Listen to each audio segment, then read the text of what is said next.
17 শতকে ভারতের উল্লেখযোগ্য ব্যক্তিদের অন্যতম ছিলেন তিনি ছিলেন দরিদ্র তেল ব্যবসায়ীর পুত্র।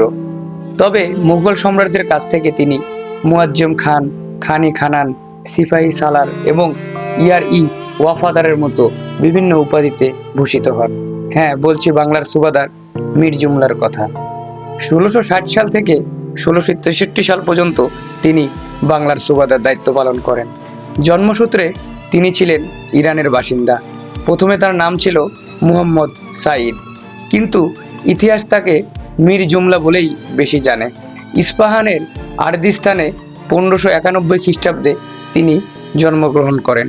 মীর জুমলা প্রথমে গোলকুন্ডার সুলতানের অধীনে চাকরি গ্রহণ করেন এবং রাজ্য উজির বা প্রধানমন্ত্রী পদে উন্নীত হন। তিনি কর্ণাটক রাজ্যে অভিযান চালিয়ে প্রচুর ধন সম্পদ অর্জন করেন। তবে গোলকুন্ডার সুলতান তার ওই অভিযান সন্দেহ হিসেবে বিবেচিত করেন। পরে দক্ষিণাত্যের সম্রাট আওরঙ্গজেব তার নিরাপত্তা প্রদান করেন এবং তাকে দেওয়ানি কুল বা প্রধানমন্ত্রী নিয়োগ দেন।